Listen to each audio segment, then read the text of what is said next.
if you've cruised at all, you've probably seen those promotions. Cruise around the world, 4 months and longer, and it sounds great. Around the world, all the different continents, it sounds great. But here's the thing, a world cruise is not for everybody. Hi, I'm Jan. And I'm Tracy. And a few years ago, we actually did it. We sailed around the world. We spent 118 days sailing all around the world, 55 destinations, 33 countries, and it was epic. But it's also a completely different type of cruise than any other cruise you've taken. And while you've seen a lot of videos on YouTube from creators talking about segments of world cruises, what we found is when we were doing our own research, there's not a lot of creators outside of, I think, the Waterleys or Pero DJ who've actually done a world cruise, a full world cruise themselves, and can really walk through and talk about what it's really like. So what we want to do in this video is walk you through the key decisions you need to make if you're considering that first world cruise, starting with that first and most important question, should you even take a world cruise? And the first thing you need to look at is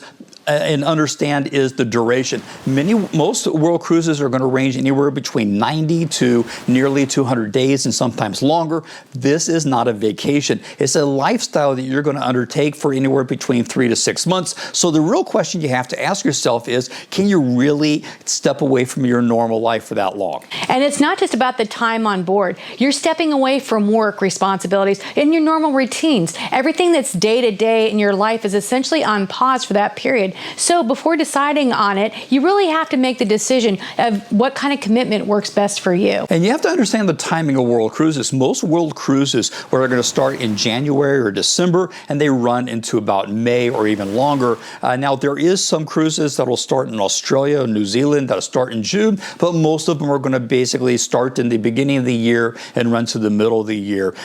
So you need to understand that. And that's just not something you can work around. If you take a world cruise, you're going to be gone during that window. Which means you're going to be missing things, especially anything scheduled in the first few months of the year. This is holidays, birthdays, weddings, graduations. These don't stop while you're gone. And over 4 months, that list can really add up quickly. In fact, during our world cruise, 3 of our sons had birthdays while we were away because they all fit in that period of time.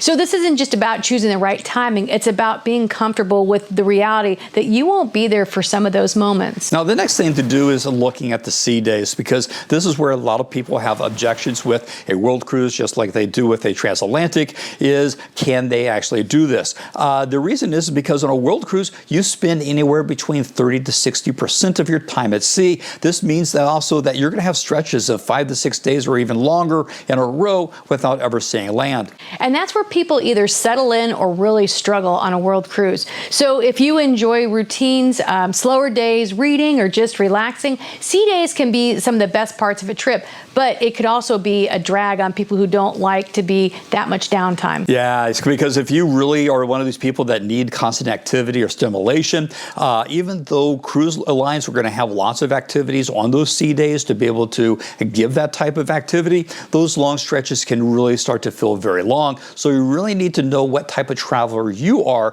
and how are you going to deal with those sea days. On the other side, there are those port days. Typically on a world cruise, 40 to 70% of your cruise, your days are going to be spent in port, and they often come in clusters. You're going to have maybe 5 or 6 port days in a row, and sometimes those stretches are even longer than you expect. So on our world cruise, from the time we went from Manila to Sri Lanka, we nearly had 4 weeks of nonstop travel, and between that time, we only had 9 sea days. So we were in port almost every day with a new port, a new country. We were constantly moving. We were constantly exploring. And although that sounds great, it is actually, it's exhausting. Yeah, because, you know, a lot of those excursions, you have to be up and down to the theater like at 7 in the morning. So you're getting up early, you're exploring all day, sometimes in the heat. And if you're in Asia, almost always in unfamiliar places. And then you're doing it again the next day, and then the next day, and the day after that. And it's not just about wanting to travel, quite frankly, it's whether you can sustain that type of pace. So the last big factor in deciding whether you should even take a world cruise, it really comes down to the cost. A world cruise is not an inexpensive proposition. A world cruise can range anywhere from, per person, $35,000 to just over $120,000 per person, and that's just your base fare. And that's only just a part of the picture. You have your excursions, your airfare, your visas, your Wi-Fi, your drinks, your gratuities, souvenirs, all the other things that add up over 4 months. Now, when we did ours in 2023, and understand that fares have actually, with inflation, got more expensive, we started with a book rate of $53,000. That's for the two of us. But we ended up, after everything was ended over, with almost another $22,000 because our total was about $75,000. So before anything else, if you can have the amount of time and the duration between December and May or longer fits, you need to be comfortable with the full financial commitment, because not just looking at the headline price, there's more that meets the eye. So those are the big picture things that you need to think about before you even decide to take a world cruise. Now, if any of these don't work for you, quite frankly, a world cruise probably isn't the right trip for you. But if you're still here and you're still thinking about it, then let's go to that next step of figuring out which world cruise is actually right for you, because is best for you, because not all world cruises are the same, and the differences really do matter when you're looking at over 3 to 6 months. And the first thing you need to think about is what type of a world cruise to go on. This is one of the biggest differences between the different world cruises out there. Yeah, now some are true navigations. This is going all the way around the world, covering 360 degrees of longitude, what I call your Phileas Fogg type of world cruise, where you have to start in the Reform Club in London, and 80 days later you're going to be right back at the Reform Club in London. For us, it was Barcelona to Barcelona, because that is the classic bucket list. There's benefits and limitations, because these circumnavigation world cruises usually come with more sea days than you have with port days. And then you have your Grand Voyages. Now, these are the ones, they do not go all the way around the world. You're not going to get 360 degrees of longitude, but often what they will do is focus on a major region, like all the countries around the Atlantic or all around the Pacific, while being very long, immersive itineraries. Unfortunately, now what you're going to have is these are going to be much more port intensive without the sea days. Then you have to look at the route of the world cruise. So, for example, some cruises will follow a traditionally southern route. You're going to cross the Atlantic, you're going to go all the way down to the tip of South America, you're going to cross over to South Pacific, you're going to spend a lot of time in Australia and the Oceania, and then you're going to go to Africa and then back to Europe. While others, like ours, took a more northern route. We started out, we crossed the Atlantic Ocean, we transited the Panama Canal, we went to Hawaii, and then we spent a lot of time in Asia, and then we went at that time to the Suez Canal and then back to Europe. Yeah, this is something that Tracy and I really had to struggle with, because in 2023, MSC offered not one cruise, but 2 cruises on these 2 different routes. So that was several evenings that Tracy and I kind of quietly and dispassionately discuss which one we were going to do. And we ended up picking one that we really loved, but we could have done the other one just as well. Now, the other thing is not only you have the route, but the direction of that route really matters, because you will have some cruises that will go east to west, or those are going west to east. We actually prefer, personally, going from east to west. That's what we did, where we start in Europe, you're actually sailing across the Atlantic westward to the Americas. And the reason why is, for us, it tends to be easier to deal with, because with every time change, you actually get to sleep in an hour later, as opposed to having to get up early in the morning. Now, once you get around to the international date line, things kind of get screwy, because you're either going to have the same day twice, or you're not going to have a day. For us, I think it was February 15th. We actually did not have a February 15th. But the bottom line is that route of your world cruise really does matter with how you actually deal with time changes. So before anything else, you do need to decide what kind of a journey you want, because that actually will narrow your options up pretty quickly. Now, the next thing you need to do is look at the actual ports within that itinerary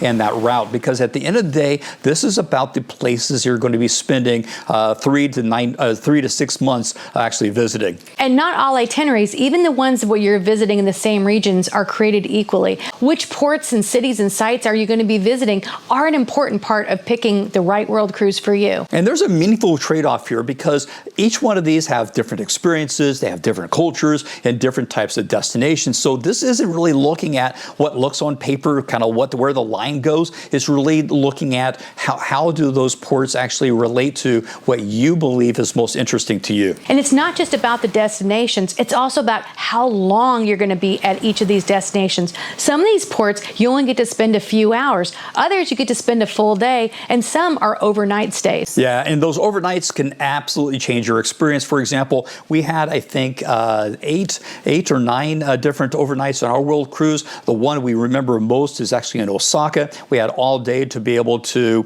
explore the castle and go to the markets and eat, but also we were able to go and enjoy the nightlife. We were able to go to the markets. You go to just all the lights and everything. And then we ended it up late at night up at the top floor of the Swiss Hotel, looking out on these floor-to-ceiling windows and the lounge up there with a bottle of wine just looking at the city. You could not have been able to do that if we did not have an overnight. So those overnight experiences really matter. So don't just look at the map, look at the details of each one of your stops. And another thing to look at is the balance between the sea days and the port days within that specific itinerary, because even among world cruises, that balance can vary quite a bit. As we talked about before, some itineraries are very port intensive with long stretches where you're in a new destination almost every day, while others have more sea days built in with longer ocean crossings and more time to rest. And this is something we did pay really close attention to. We specifically looked for an itinerary where at least more than half of our days were in port.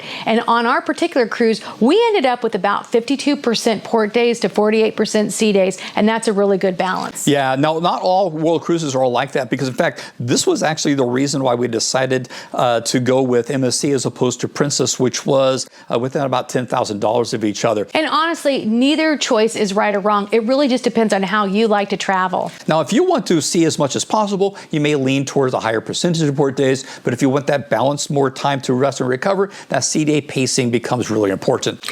Then there comes down to the cruise line. And now, not every cruise line offers world cruises, and many of the major lines, believe it or not, like Royal Caribbean, Carnival, NCL, or Disney, or Celebrity, they don't regularly offer a world cruise. Yeah, so you start looking at lines that offer them. Most of the world cruise really have are offered by a mix of traditional premium and luxury lines. This comes from anything like MSC, like what we did. Costa does one, Holland America, Princess, and Viking at your premium level. And then, of course, you can do your ultra luxury because Silversea and Regent offer them as well.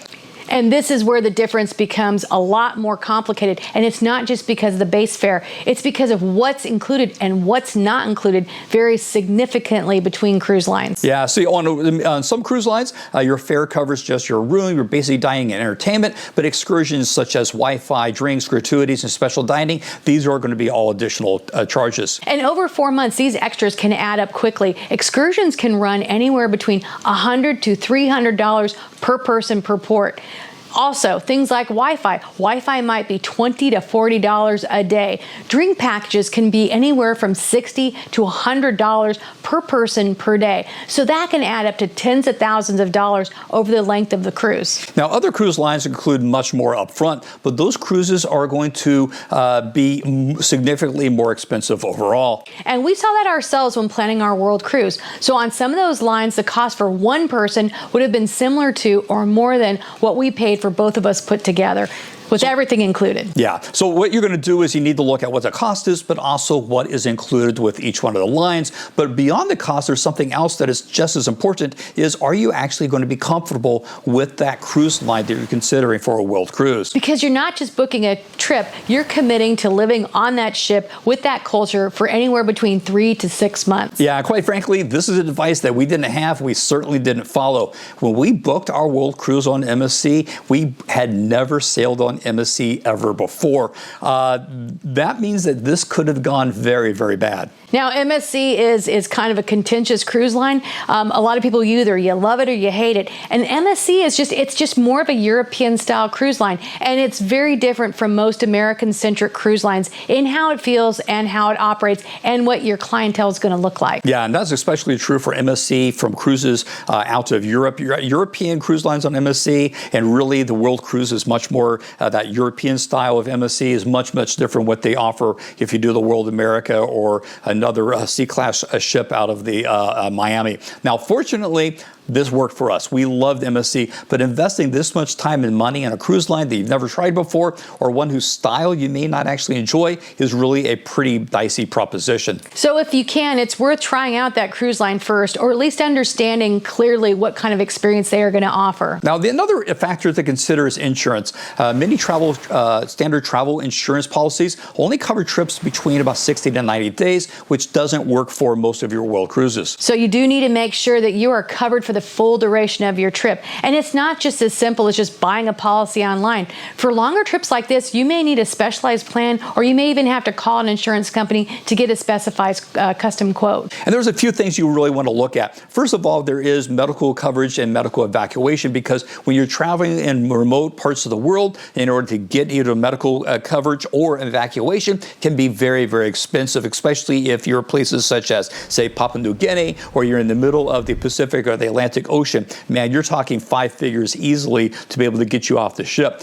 And trip and interruption coverage actually matters too, because if anything happens partway through a 4-month trip, the cost can be really significant. And you want to make sure your policy actually covers the full length of the cruise, not just the first 90 days. Yeah, and it can be expensive. Now, for us, we use Travel Insured International. Certainly, we're not sponsored, but we've never had to make a claim with that. So quite frankly, we cannot speak to how well it works in practice, but you have to do your research for that. And if I remember correctly, it was about 10% of our cruise fare. So that is another expense that you have to consider. Yeah. So again, this is not about recommending a specific provider. It's about making sure you understand what you're actually covered for the entire trip. Yeah, because with a world cruise, you're not just insuring a vacation, you're insuring several months of travel, multiple countries. This really is a significant financial investment. So it takes a bit more planning, and it does add the cost, but it's something that you should never overlook. We always travel with travel insurance. Now, if you've made it this far, you're probably seriously thinking about a world cruise, and one thing we have not covered yet is how to actually prepare for one. So there's a lot that goes into the planning. It's the packing, it's logistics, it's getting the visas, and all the stuff that goes along with it. And we've had quite a few experiences based on our own experience. So would you want us to do a video on how to prepare a world cruise? Because we have a lot of ideas about how to do that. We'll be able to share that. So go on and let us know in the comments. But since you're already considering a world cruise, the last piece to consider is booking, because world cruises often sell out on some of their itineraries, and certainly a lot of their room categories as early as 2 years in advance. Yeah, so right now it's 2026. We're already getting advertisements for world cruises in 2028. So when they're released, a lot of these cruises go quickly. So you do have to be ready. You have to have your schedule ready. Your budget has to be in place, and you have to have your plan in place of when you're ready to go. Because by the time you start seriously looking, some of those itineraries or the best cabins may already be gone. And that's especially true for those routes and those special cabins. So those are the key decisions that we believe go into whether you should take a world cruise, and also how to choose which one you should do. And if you want to see what a world cruise actually looks like, watch this playlist where we will take you along all of the 118 days of our world cruise, plus the 3 days we did before we departed in Barcelona. And until the next horizon, keep on traveling.